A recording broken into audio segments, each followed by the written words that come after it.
Welcome to this e-learning tool about survey. In this presentation, we will first go through some important theory regarding surveys, such as why a person would use a survey and how to administer one. After this, you will receive an example in which a survey was administered. Finally, we will test your knowledge on surveys, so make sure to pay attention throughout the presentation. Let's start with the first topic. Why would you use a survey for your research? There are several reasons for this. Firstly, questionnaires or surveys are used in descriptive or explanatory research. This is part of the deductive approach in which you determine what kind of information you would like to find. You need to have a clear research goal and to make sure that a survey is the right way to collect or check your data. You have to spend time thinking about the kind of questions you would like to ask.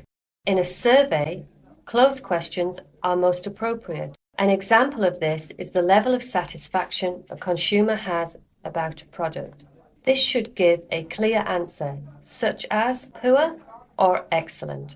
The success of a survey can be increased by the following: careful design of individual questions, clear layout of questionnaire form, clear explanation of the purpose of the questionnaire, a pilot testing questionnaire, and carefully planned and executed administration.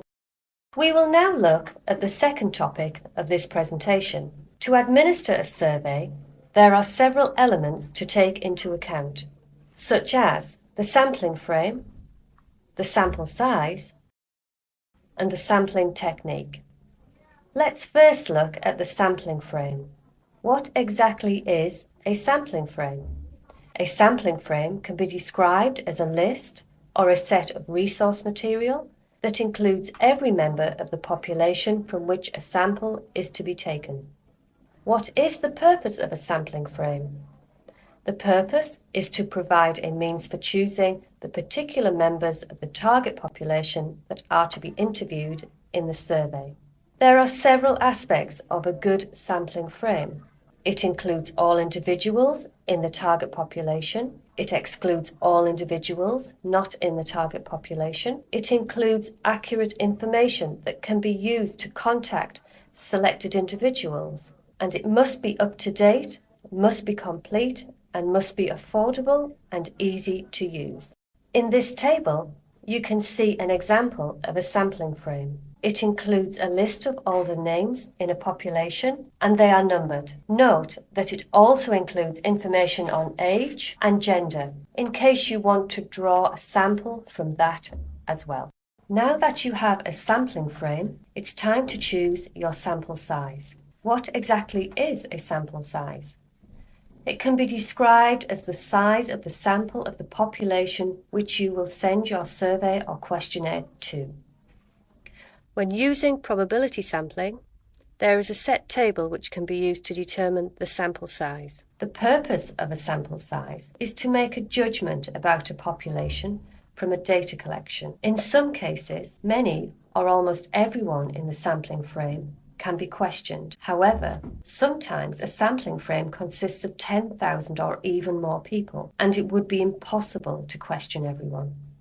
How exactly do you choose your sample size? This answer is dependent on a number of factors, such as the accuracy in the data being collected, the margin of error, the type of analysis undertaken, and finally, the research strategy. In general, the sample sizes for an experiment and a case study are limited. Each research strategy has different guidelines. Let's take a look at the table. As you can see, for a population of 1,000 people, you need to survey 278 people to have a margin of error of 5%. However, if you would like to have a 1% margin of error, you will need to survey 906 people. The chances that your sample truly reflects of everyone's opinion is quite certain in that case. There are three factors that determine the size of the margin of error. Firstly, sample size. The larger the sample, the lower the margin of error. Secondly, percentage. The percentage of population that choose a particular answer. And thirdly, population size, the people who are being sampled. Now that we have looked at a sampling frame and a sample size, it is time to choose a sampling technique. A sampling technique is the method used for drawing samples from a sampling frame. There are different techniques for this. We will highlight 8 in this presentation. Firstly, we will look at probability sampling.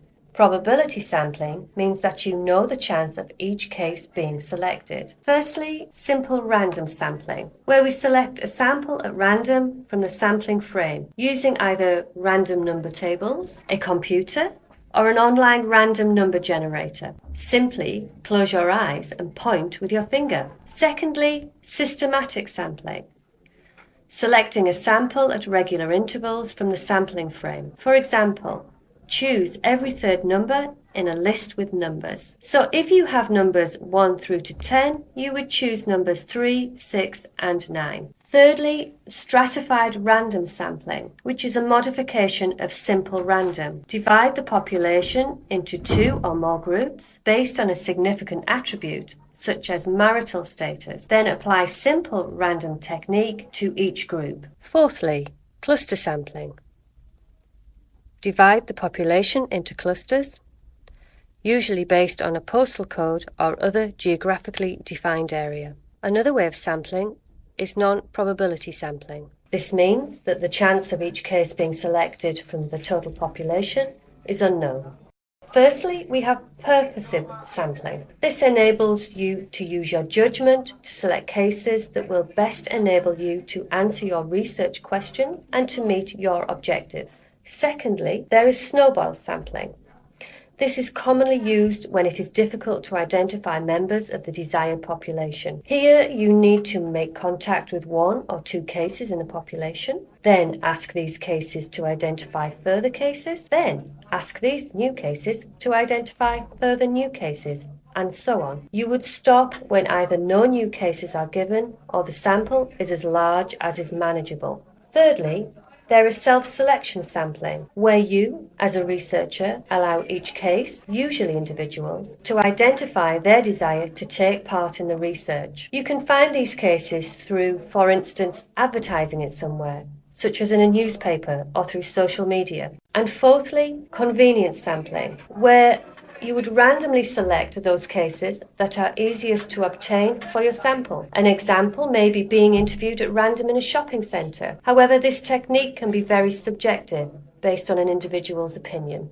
The final topic which we will discuss in this theory section is the response rate and incentives. First of all, there are different ways to distribute a survey. There is the face-to-face way, which is quite expensive because of travelling costs, for instance, and it takes up a lot of time. Secondly, a survey can be administered by phone. This is cheaper than face-to-face, but is still time-consuming. A third way to distribute a survey is by mail.